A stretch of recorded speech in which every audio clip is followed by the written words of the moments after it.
لله رب العالمين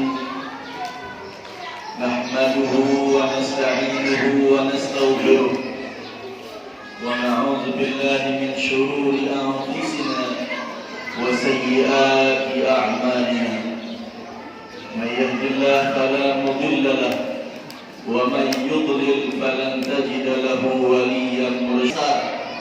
Dosa kita diampunkan oleh Allah, derajat kita ditinggikan oleh Allah, segala hajat kita di dalam doa beliau. Berkahilah kepada umatku di waktu pagi-pagi mereka.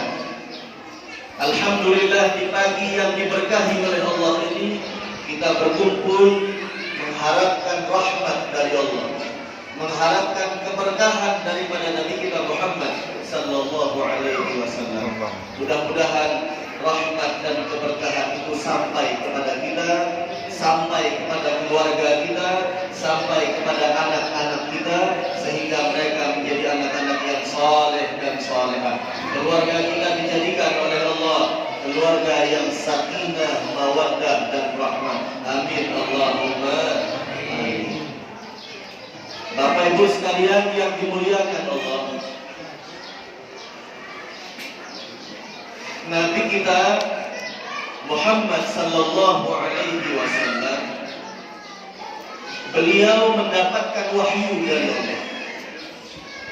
Salah satu wahyu yang difirmankan oleh Allah Subhanahu wa taala kepada beliau sallallahu alaihi wasallam, Allah berfirman, "Qul bi fadlillahi wa bi rahmatihi fabidzalika falyafrahu huwa khairum mimma yajma'un."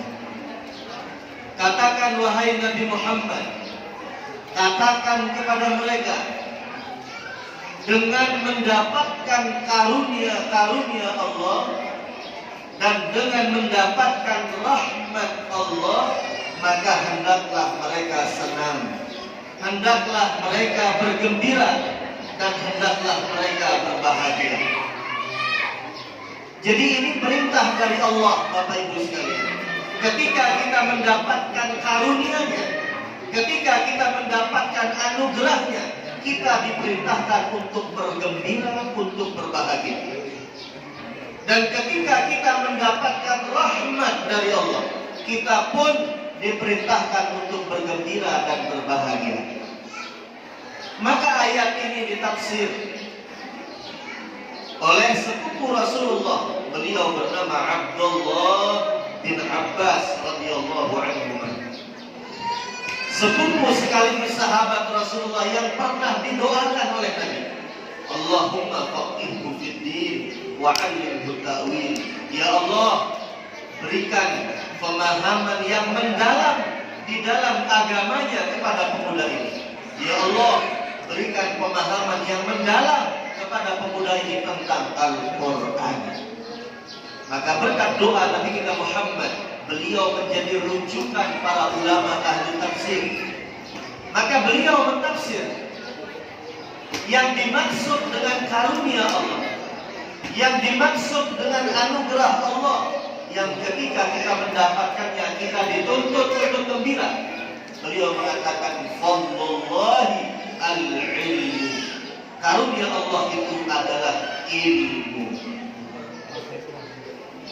Para hadirin wal hadirat yang dimuliakan Allah, ketika kita mendapatkan ilmu dari Allah, dan duduknya kita di majelis ini adalah wasilah kita untuk mendapatkan ilmu, maka ketika kita mendapatkan ilmu, kita diperintahkan oleh Allah untuk bergembira. Mengapa demikian para hadirin dan hadirat? Karena ilmu itulah tanda kemuliaan dunia dan tanda kemuliaan di akhirat. Nabi Adam alaihissalam diangkat derajatnya oleh Allah. Ketika Allah menciptakan Nabi Adam, wa idh qala rabbuka lil malaikati inni ja'ilun fil ardi khalifah. Qalu ataj'alu fiha man yufsidu fiha wa yasfiku ad-dima. Allah mengumumkan kepada para malaikat, wahai para malaikat, aku akan menciptakan manusia. Yang dimaksud adalah Nabi Adam. Aku akan menciptakan manusia yang kemudian menjadi khalifah di atas muka bumi. Ternyata Bapak Ibu sekalian, image-nya manusia di kalangan para malaikat adalah perusak-perusak. Maka para malaikat berkata kepada Allah, apakah engkau ya Allah akan menciptakan orang-orang yang berbuat kerusakan di atas muka bumi? Jadi image kita manusia kurang baik dalam pandangan para malaikat. Kita akan merusak, kita akan berbuat kekacauan, kita akan berbuat kerusakan, kita akan bermaksiat dan lain sebagainya. Maka Allah mengatakan, inni a'lamu ma la ta'lamun. Wahai para malaikat, aku lebih tahu daripada kalian. Kemudian, bagaimana Allah membersihkan image yang kurang baik? Bagaimana Allah mengangkat derajat manusia yang dinilai buruk oleh para malaikat? Wa 'allama Adam al-asma'a kullaha. Allah mengangkat Nabi Adam bukan dengan diberikan kekuatan fisiknya, bukan pula diberikan fisik yang besar, kuat. Ternyata Allah memberikan kemuliaan kepada Nabi Adam dengan dibekali ilmu pengetahuan. Wa 'allama Adam al-asma'a kullaha. Aku, kata Allah, mengajarkan kepada Nabiullah Adam alaihi salam segala sesuatu. Setiap nama-nama diajarkan oleh Allah kepada Nabi Adam. Maka dengan modal ilmu pengetahuan yang Allah berikan kepada Nabi Adam pun akhirnya para malaikat diperintahkan untuk menghormat kepada Nabi Adam. Para malaikat diperintahkan untuk bersujud. Bersujud jangan kita salah paham seperti konteksnya kita bersujud kepada Allah.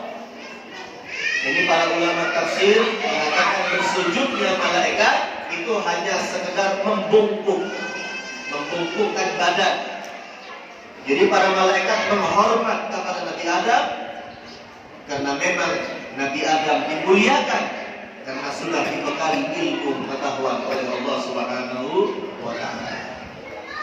Para hadirin wal hadirat yang dimuliakan Allah, ilmu ini adalah jalan kita, wasilah kita agar kita sampai kepada Allah. Mustahil kita akan sampai kepada ridha Allah tanpa didasari dengan ilmu. Dikatakan oleh Al-Imam Ahmad bin Ruslan di dalam kitab Zubatnya, wal ilmu asna sa'iril a'mali wa huwa dalilul khair wal ibtal. Ilmu itu adalah paling tingginya amal. Ilmu itu adalah paling mulia